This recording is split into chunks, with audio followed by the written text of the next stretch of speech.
From Trifecta Fitness. We're proud to be Clarksville's new Get Fit headquarters. Trifecta Fitness is a state-of-the-art spin and strength training studio. Our spin studio is truly one of a kind in this area, complete with 20 state-of-the-art live fitness bikes and an incredible sound system. Our strength training is done in small groups of 6 or fewer, and all of our strength and spin classes are scalable for every level of experience. Come see us in the heart of Clarksville, just behind MAPCO at the corner of Old Trenton Road and Wilma Rudolph Boulevard. Call us for more info at 931-542-6265 or download our Trifecta Fitness app for a full list of upcoming classes.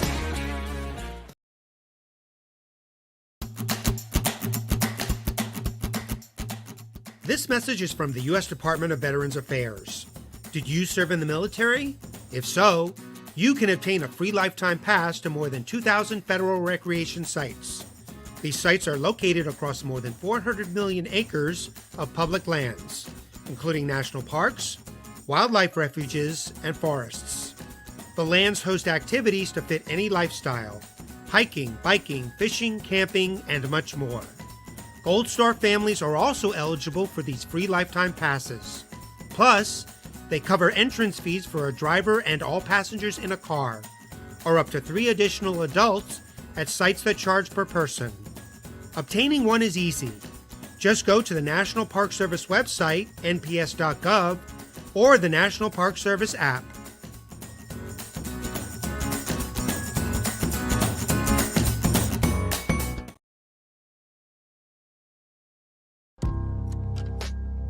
In October 2019, Arlington, Texas was chosen to be the home of a new national museum, unlike any other. The National Medal of Honor Museum will be a unique home of military history. The 100,000 square foot museum will house exhibits, archives, and artifacts relating to the 3,500 U.S. troops who have been awarded the medal, the nation's highest honor for valor in combat. The museum will have 31,000 square feet of galleries dedicated to U.S. troops who have received the award. The museum CEO, former Navy SEAL and NASA astronaut Chris Cassidy, said the museum will focus on education as much as preservation. The building will have 5 areas dedicated to Medal of Honor winners from the Army, Marine Corps, Navy, Air Force, and Coast Guard. The main gallery will be located in a central plaza under a 25,000 square foot slab of steel, which will appear to be suspended in midair. It will be supported by 5 pillars. Black Rifle Coffee is a corporate sponsor of the museum, as are the Dallas Cowboys. The museum's board also includes over a dozen major corporations and 6 Medal of Honor recipients, including David Bellavia, Patrick Brady, and Britt Slabinski. Army Staff Sergeant Bellavia was awarded the medal for clearing an entire house by himself on November 10, 2004, as a squad leader in support of Operation Phantom Fury in Fallujah, Iraq. He killed 4 enemy fighters and wounded a 5th in close quarters battle. Army Major General Brady flew and coordinated the evacuation of 51 seriously wounded men during a firefight in Vietnam in January 1968. Slabinski, a Navy SEAL chief and team leader, led a rescue team of SEALs during Operation Anaconda in Afghanistan in March 2002. Slabinski and his team flew to a mountaintop ambush site to rescue Petty Officer First Class Neil Roberts, who had fallen from the back of a helicopter. Slabinski led the team through almost constant combat against an entrenched Taliban force. Along with the board members, former presidents Jimmy Carter, Bill Clinton, George W. Bush, and Barack Obama serve as honorary directors. The museum is expected to open to the public in late 2024.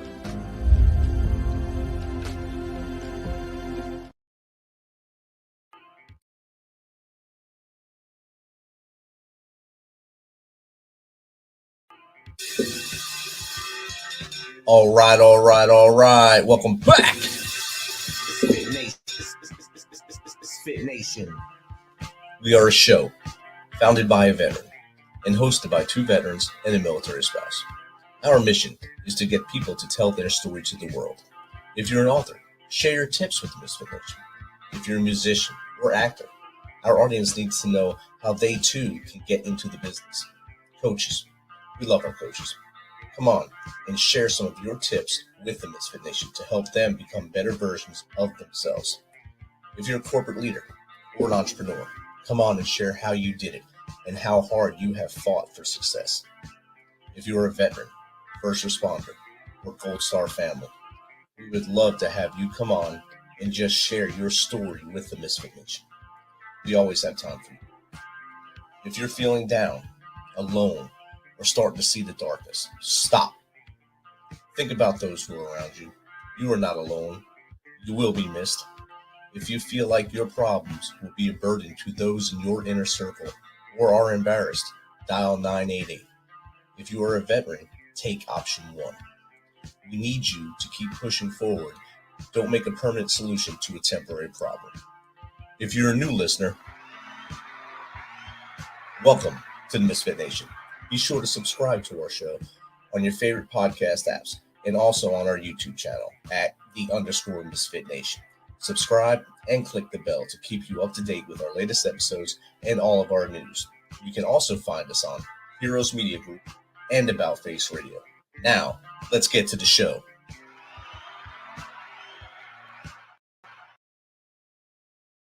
All right. Welcome back. We have a good one tonight, y'all. It's coming to us from Australia.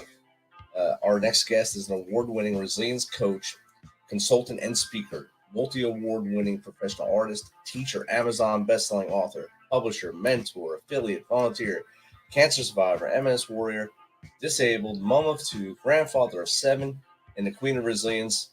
And she has a dog, so she's definitely on our side here. So welcome to the show, Justine Martin. Welcome, Justine. Thanks for having me, Rich. Wow, that's an introduction. That's a long list of accolades right there. Usually I get like 1 or 2 things to say about someone. For you, I had almost a paragraph. It's amazing to have that kind of stuff going on, and you've done a lot. So thank you for agreeing to come on to the Misfit Nation. You're welcome. And all of that's been done a lot of it's been done in the last 11 years. So 12 years. Yeah. So 11 years, you've been sprinting for 11 years straight. So that's amazing. Yeah, I have. I was diagnosed with multiple sclerosis back in 2011 and told that I would never be able to work again. And listened to that medical professional for around 12, 18 months. And he was right. I couldn't work, but in the job that I was doing, there was no way I could go back to that work. I had to learn how to retrain, and he never said that. He just said, you can have a lot of time on your hands, find a hobby. Oh, wow. And I was 40 years of age, and it was like, what am I going to do with the rest of my life? You know, what purpose do I have if I can't work? How can I contribute back to society? Yes, that's definitely a lot of I'm sure a lot of things went through your mind when they tell you something like that, especially when they're the expert and they're supposed to know it all, and they instilled that, basically put fear in your mind. But just based on what I just read, you didn't take that fear. You took that as a challenge, and you accepted the challenge, and you've pushed forward. Yeah, look, at the time, I went down a very dark black hole, and the black dog, depression was definitely there, and my whole world crumbled around me in the blink of an eye. And when someone says to you, well, you can't do this anymore, yeah, you believe them, especially when they're in that role of authority. But he didn't know me. And that was his false belief. But I didn't wake up one morning and go, right, I'm going to become an Amazon best-selling author, and I'm going to do this, and I'm going to win all these awards, and I'm going to do that. And it didn't happen like that. But what did happen was that I went and picked up a paintbrush, and it snowballed from there. So my hobby to fill my days, 6 months later, I sold my first piece of artwork for $300, and it's like, oh my God, I can still make money. I've still got some purpose. And that felt like $3 million to me with what I'd made. And I couldn't believe that people would pay their hard-earned money over to me to hang my paintings on their wall, and that gave them enjoyment. And the business has just snowballed. One has led to another, which has led to another, and now I've got 7. So no more. 7 is my cutoff in businesses, in running them all, and more than enough to keep me busy. I'm sure. So one business this for me is enough because I still do my day job as well. But 7, I'm sure that takes all 24 hours of the day, plus still having to live during that time as well. You have your household and you have your grandchildren as well. So I'm sure all this keeps you busy during the day. Yeah, look, it does. And it's a full-time job just managing my medical appointments as well. Because, of course, I still have MS and my body likes to fail me every so often. And I'm back in remission from the cancers. They came back last year. 2 of them came back last year.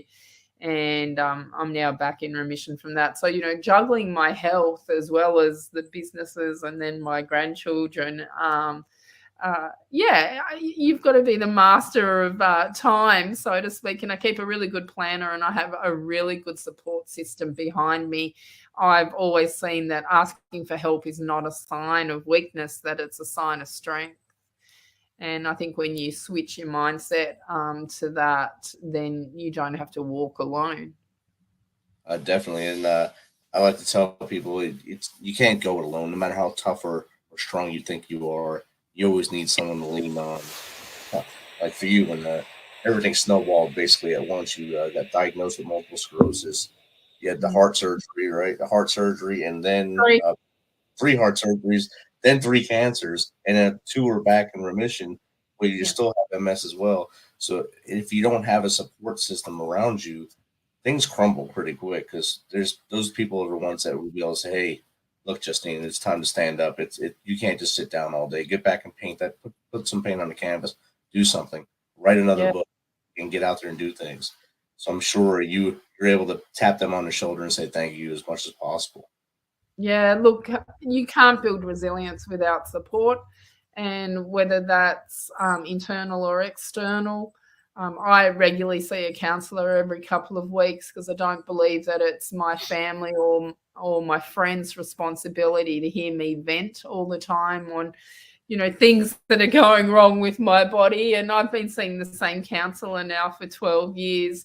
I'd hate to think when I've said to her, you cannot quit because I am not starting over again with someone else. And, she keeps me grounded and I can, go in there and vent to the world and not be judged by it and, offload to her because I'm paying for it.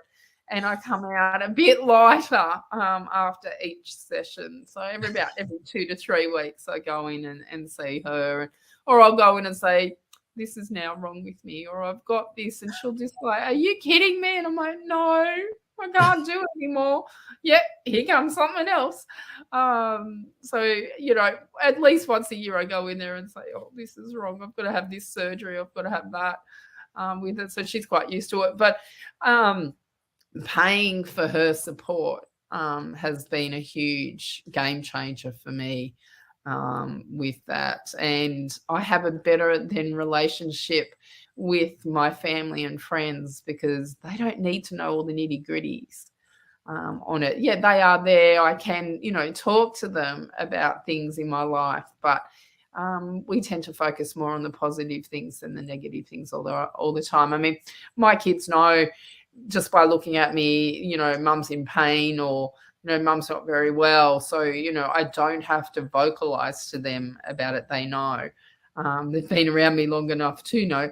But yeah, that external support definitely helps. I'm sure it does. And did MS run in your family or heart disease run in your family prior to you getting it? Or did you not ever have anyone see it around you? No, my mum had MS. Okay. So I've been living with this disease since I was about 9-10 years of age. I became my mum's carer and then she passed away from complications at the age of 49. So when I was diagnosed at the age of 40, it's like, oh my God, I've only got 9 years left. Oh, wow. And what's my purpose going to be? And then, because we were always told, my brother and I were always told, no, you can't get MS. It's not hereditary. And it's not hereditary, but if there's a genetic predisposition and all the environmental factors are in place, then you can get it. And I suppose I won the lotto. It was just the wrong lotto at the time. My mum's first cousin also had MS. He's since passed. And my nana's cousin's great-granddaughter has it. So it's all on my mum's side of the family. So there's a strong genetic link through there for it. And my nana carried a lot of guilt for a long time, thinking that she'd caused all this, which she didn't. It's just genetics. So I realized early on, after I was diagnosed, and made a conscious decision that my journey was not going to be the same as my mum's. And I would do everything different to what she had done. So when she was diagnosed, there was no disease-modifying therapies. People weren't aware of, the food that you'll eat has a massive impact on your bodies. And she never exercised. We ate fried food growing up, that nice white fluffy stuff, bread, all of that man-made manufactured food, as I call it, secondary food, not primary food. So I made a decision that I would do things differently. And so I cleaned up my diet.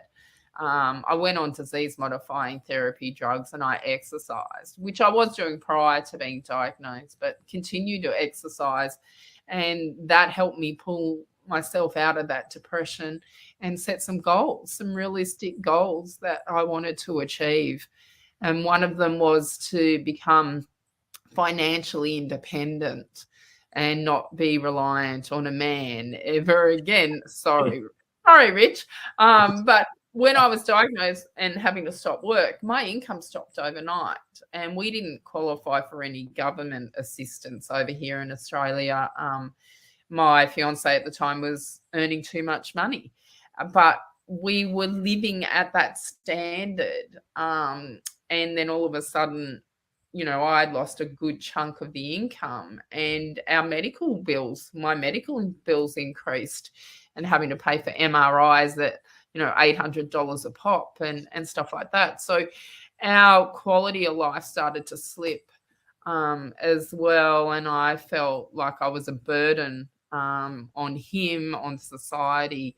So when he ended up leaving me, saying that me having MS would affect his goals and dreams in life. And that's okay. That was his path to take. I wouldn't have achieved what I had, or what I have now, unless I've been through that adversity. So, out of adversities, good things can come. You just don't realize it at the time. And, you're sitting in an adversity, like, a marriage breakdown, and that. I reinvented myself after he left and became a better person. There were faults on both sides. I can't blame it all on him. There was faults on my sides, but I stopped and looked and went, okay, well, I want to create a better future myself. What do I need to do? What do I need to change?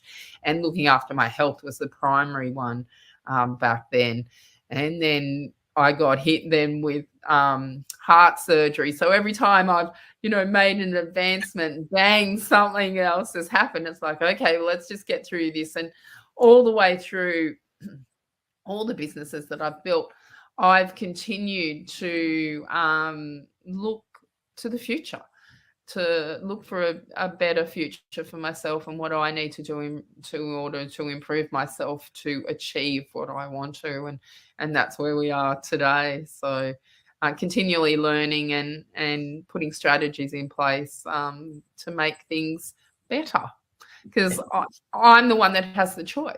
I can continue to sit in the corner and rock, or I can take control of my life and my situation and better myself. So retraining, which is what I did. I don't learn conventionally anymore like I did when I was younger. It's a different form of learning. So I've adapted and modified to my disabilities, but it doesn't mean that I've stopped.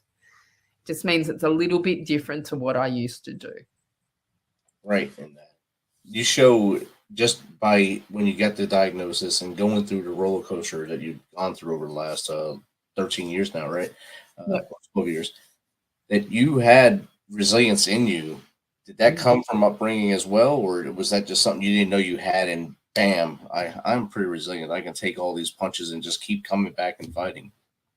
So here's a question back to you before I answer mine. All right. Is resilience something we're born with, or is it something that we learn? I think it's a combination thereof.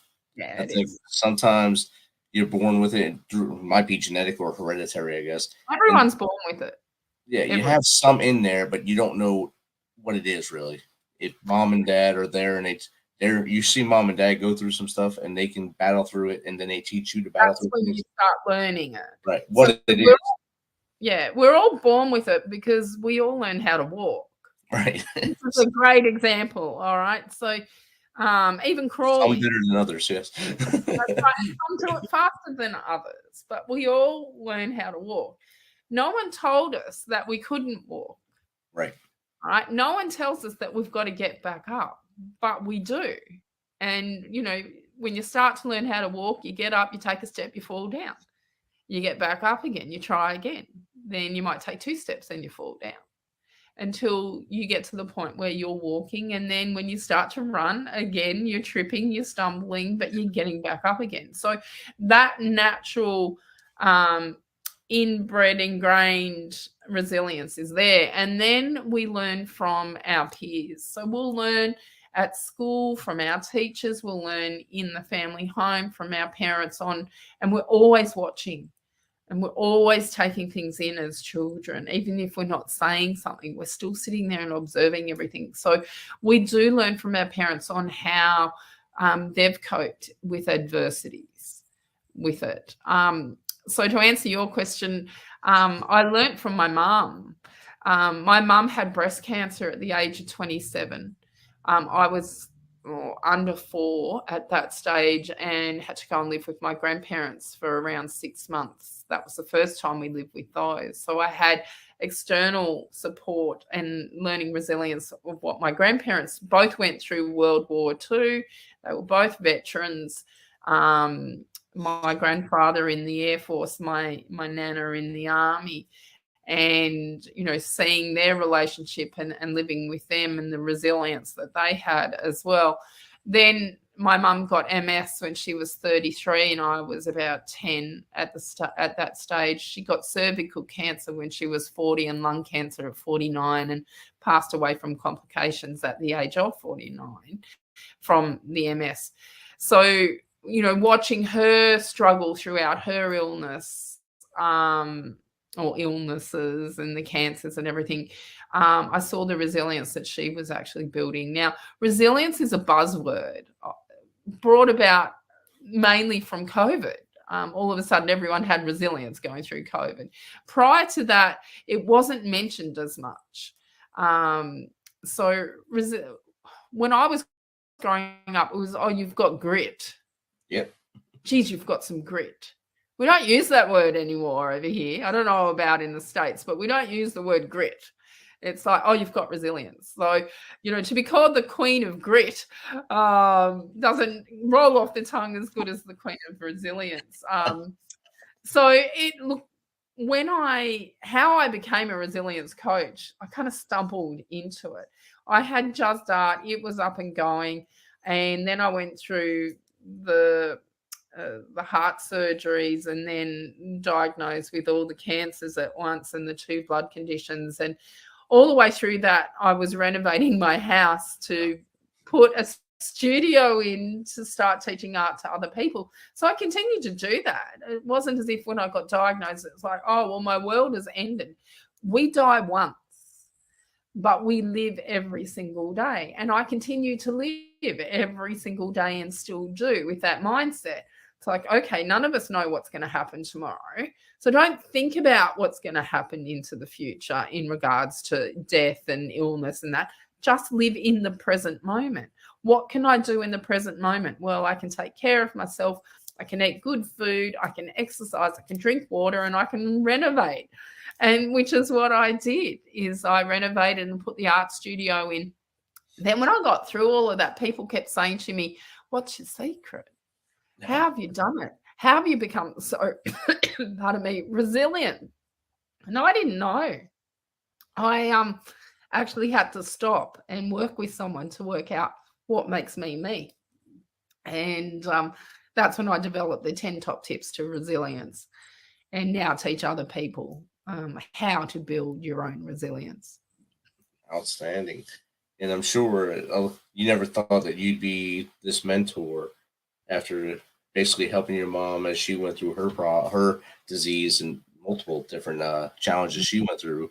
You didn't think that you'd be the person to mentor others when you all of a sudden were handed the same dealt. You were dealt basically the same hand, and all at once. It's amazing that you are still smiling. You're still working hard to help others, and you're still being an artist, still being a teacher. You're a best-selling author, publisher, mentor. All these things you've done, and other people would just lay down and just walk away.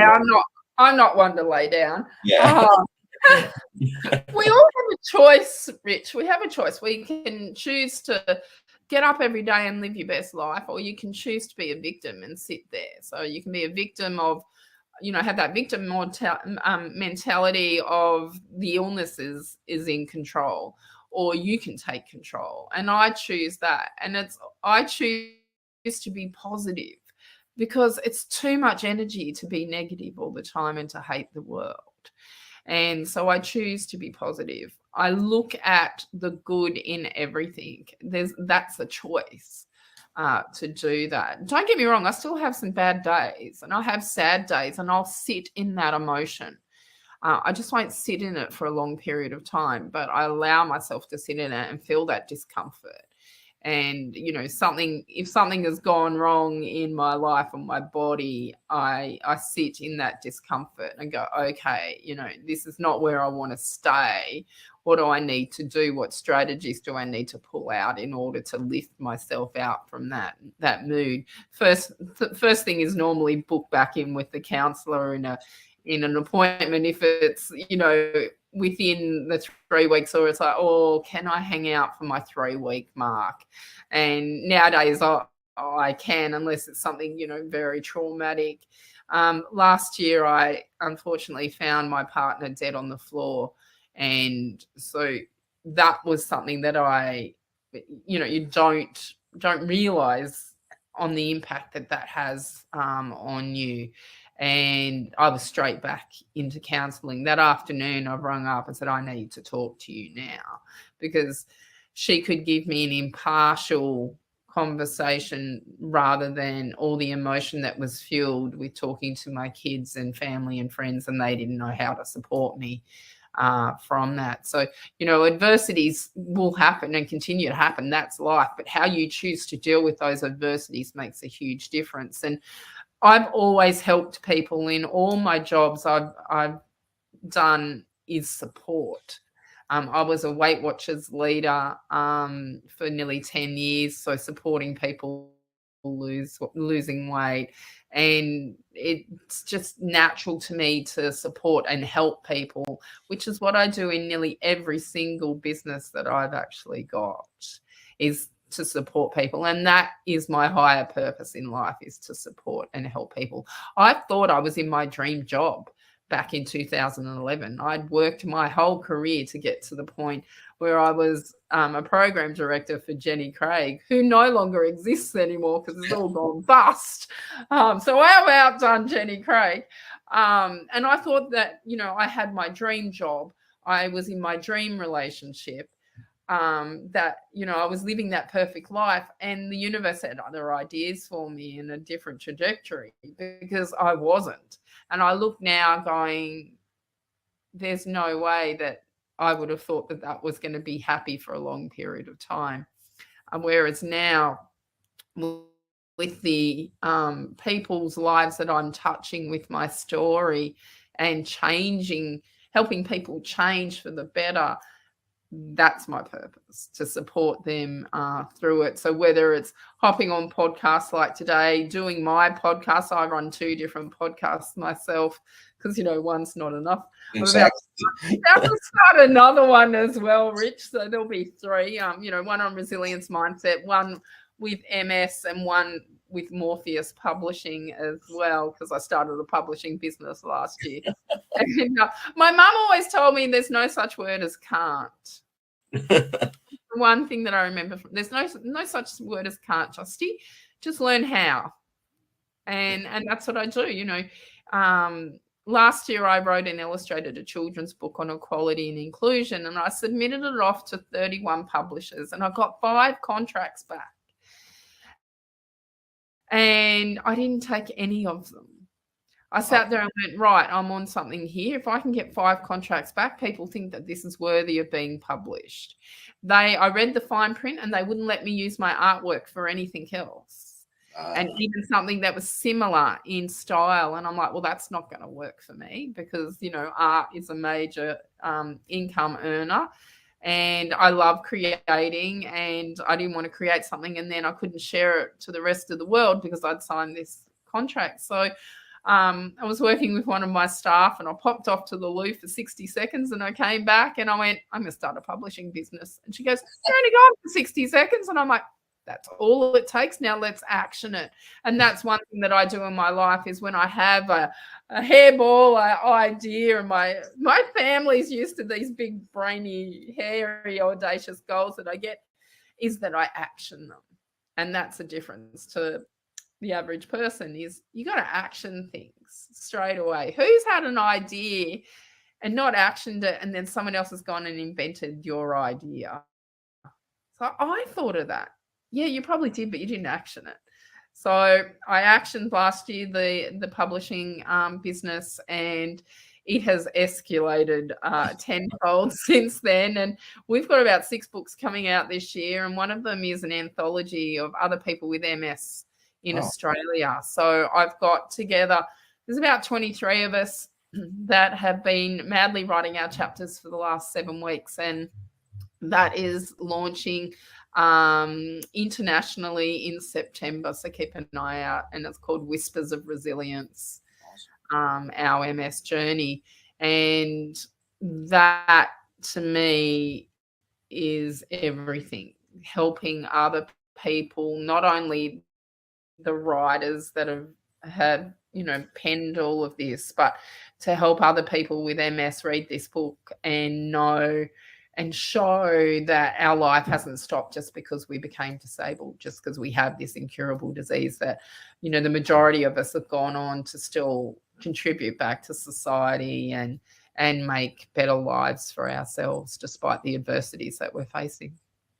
Definitely. And you definitely have. And I mean, even in that last talk you just said, you matter of factly said you found your partner deceased and just kept going. And that's another thing that was thrown at you in this time period.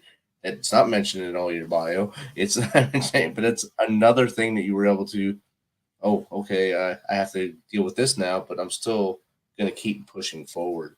And there's a lot of people who don't have closure with that at the moment. His findings on how he died, why he died, are still with the coroner, and we haven't had the report yet. So we're 10 months down the track and we're still waiting to find out why and how. He was a fit, healthy 57-year-old male that just dropped dead. So we may never find the reason why. But if I hadn't have jumped on counselling straight away, then I don't think I'd be in the mindset of where I am now. It hasn't sped it up, but it's definitely helped in giving me coping mechanisms and strategies and that. I still have a cry. I still think about him, every single day. Still get a bit emotional. Some days are worse than others, but I constantly remind myself, Rich, that he passed away in that room that day. I didn't, and that he would want me to continue to live each and every day to my maximum. He was, my biggest supporter there was, and he would want me to still, be out there sharing my secrets to the larger community. Definitely, he wanted your light to shine, and sure you miss him. I'm sure everyone else misses him that knew him, but you're able to keep moving forward. My brother-in-law was diagnosed with MS. I want to say probably almost about the same time as you, maybe a little after you, and his path has been a lot worse, debilitating for him. He's not able to do as much as he ever was able to do before, And I can see it, that works on him a lot. That hurts his mind a lot. And then I have a friend. She was diagnosed, and I'm a running coach, and she asked me to train her to run a marathon before it got too bad, and she did it. And that was one of my biggest coaching accomplishments. It was all for her, and I did it just out of kindness to help her. And seeing her joy and her pain, of course, of marathon. There's no fun in a marathon. There's always pain in a marathon, no matter what level of health you are. But she did it, and she can always say in her life that she ran that marathon, even after the diagnosis. But you of course, you want to take those challenges and push them to the mountaintop. Well, I don't know if it was in my bio, but I actually took up. I can't remember what's in the bio now. I actually took up Olympic weightlifting after I was diagnosed with MS, and I've represented Australia in the masters section, the old people's section. That definitely isn't in there. Internationally, and came second in the Oceanias and Pacific Rim. There was only 2 of us in it. But, I was there on the day. Where was all the other able-bodied athletes from it? Last year, I competed in strongman events. So I did 2 strongman events, and I'm just sitting here looking at my trophies up there because I won both of those in the all ability section, so in the disability section. And I still weight train 3 days a week. I love it going in, and it's always a battle of Juzzy versus MS and who's going to win at each session. And every session is different. I work with a PT, and he's the most patient man on the planet working with me. And I'll go in and he goes, "What hurts today?" I'm like, "Oh, well, I can't feel my feet very well, and they're all hooky and spasming up. Let's not do anything that involves pushing my legs." So then it's an upper body workout. And so, we work around the challenges, but I still go in there, and every single session I go in there, I walk out feeling better. I can feel absolute crap when I walk in, and I walk out in a better mindset. The endorphins are running, and I know that I'm doing something better for my body from there. So, yeah, I can relate to not running a marathon, but definitely doing things, like I said earlier in the interview, I don't quit, I adapt and I modify. So definitely. I've been weightlifting since 2001. And I was weightlifting before it was fashionable of CrossFit and everyone to walk in a gym when you're a female.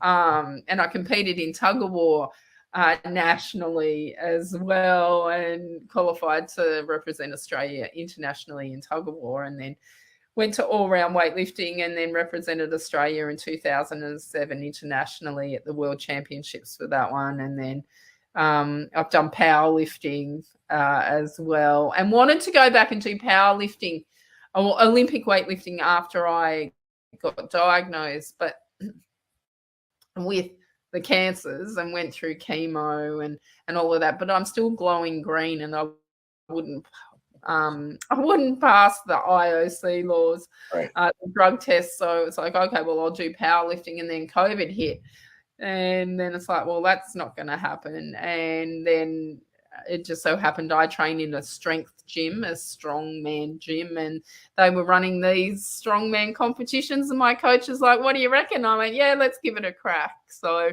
and I'd be doing it this year, except for I'm away for work on the comp days, and I'm in Bali and I'm in Ireland and stuff like that. So I'm living the dream, Rich, living the dream.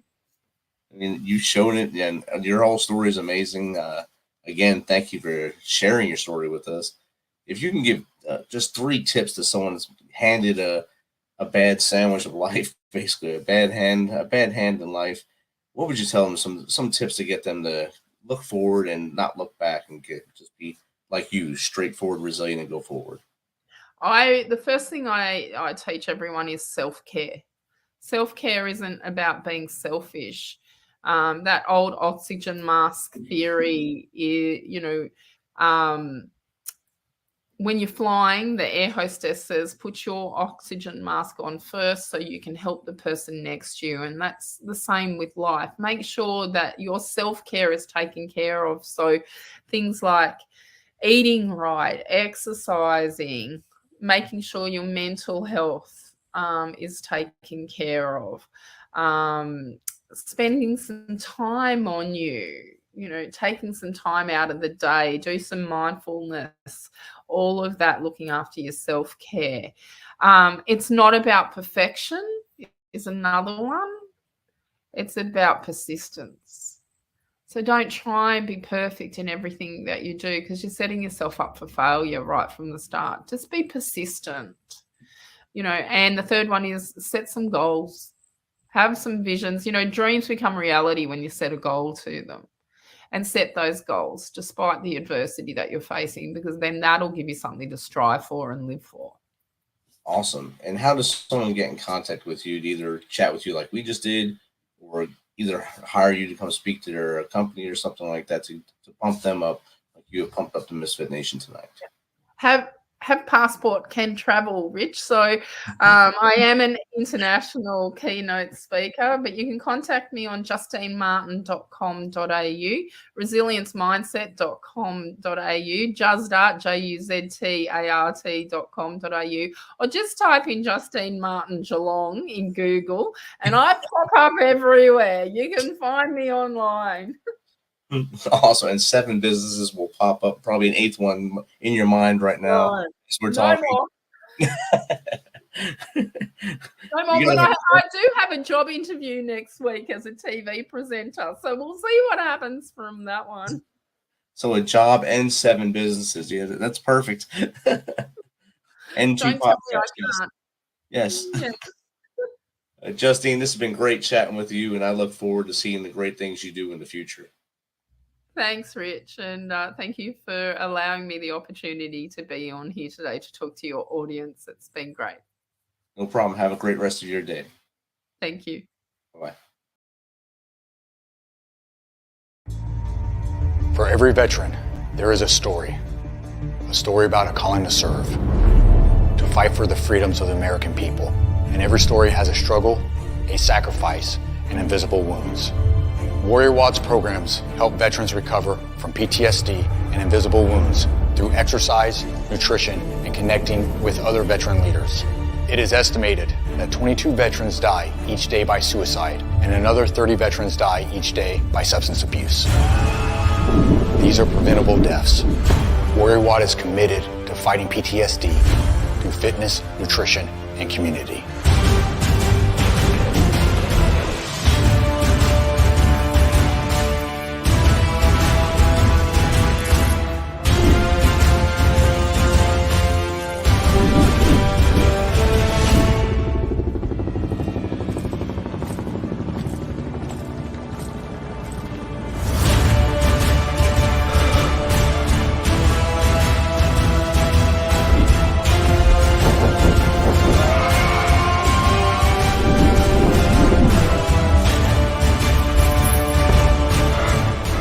Privilege and opportunity to support our heroes in their time of need.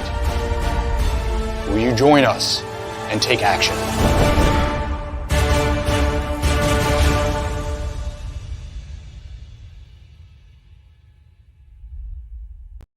Thanks for checking us out and being a part of the Misfit Nation.